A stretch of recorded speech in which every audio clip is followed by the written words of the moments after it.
Hey everyone, Kaitlin here. Thanks for watching another episode of Baldwin Breakdowns, where we're looking at big concepts, big ideas, and lots of big feelings.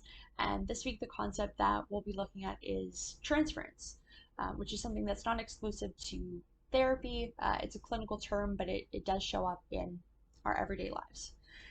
So, transference, just to put broadly, is what occurs when we transfer any feelings, any thoughts, any beliefs that we've had from some past relationship, and it's coming up in a current context with a different person.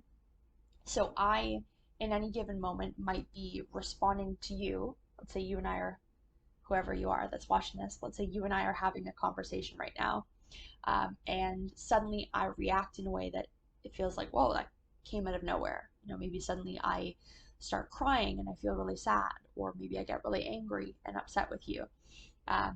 That is likely because I am reacting based on some past relationship, maybe with a family member or a friend or an authority figure.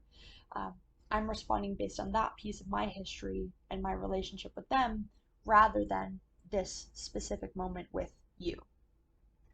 So when I started making slides for this, I immediately thought of Brooklyn Nine-Nine. I don't know if everyone here watches that. If you don't, do it. It's a great show. But Jake Peralta, who's the Andy Samberg, he's the detective, is kind of notorious for having daddy issues. He's a very absent father, and so he kind of throughout the series shows all these moments where he is responding to his captain, Captain Holt, as a father figure. So he'll say like, "Thanks, Dad. I love you, Dad." Um, and so in those moments, he is having a transference reaction where he's responding to Captain Holt as if he were his father, rather than the actual relationship there, which is kind of boss and employee. So in everyday life, there's a whole world of examples that I could go through, because again, we can react in any way that we have in any past relationship. So there might be some reactions where we become very sad and upset, we become very angry, we become very cold, and we think that you're going to hurt us or take advantage of us. There's so many ways that this can show up. And so I wanted to go through a few examples before I talk about how this shows up in therapy. Um, so you might be in a current relationship, and you may have certain reactions that are based in past romantic relationships. So I think a really common example is like trust issues. And so if you've had a past relationship where maybe your partner cheated on you, or or lied to you, or did anything that broke trust, you might respond to your current partner, even though they're a completely different person, with this lack of trust. And so you might feel a lot more anxious around them. You might have a lot of thoughts about, okay, what are they hiding from me? Why are they hiding their phone? Stuff like that. Another example, in a different context of relationship is, let's say you were a child of divorce and you felt like you were very kind of split between your parents, that you were pulled to both sides. As an adult, if you have, let's say multiple people asking for your attention or your help or something like that, even though you're an adult and these are adult relationships with different people, you might feel again like that child that's being put in the middle. And then the last example I'll go through is one that I kind of already alluded to, where we might see someone as this kind of older paternal figure. So maybe we're responding to a teacher as if they are like our mom or dad, or we are responding to a friend even in that same way, where they kind of feel like this nurturing parent figure. Whoa, swallowed up my spit. So those are kind of the various ways that this can show up in everyday life.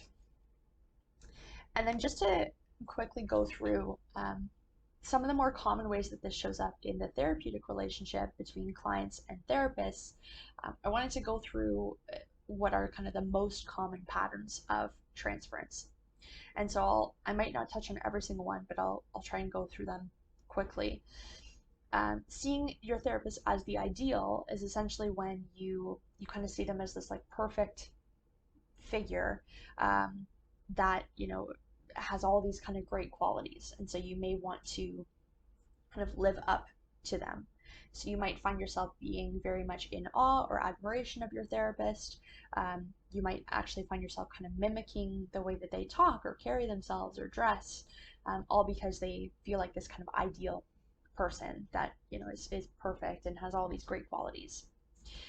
You may also see your therapist as the nurturer, which you can also think of this as kind of a caretaker or as a parent figure, where you might see them as this very nurturing presence, which is a good thing.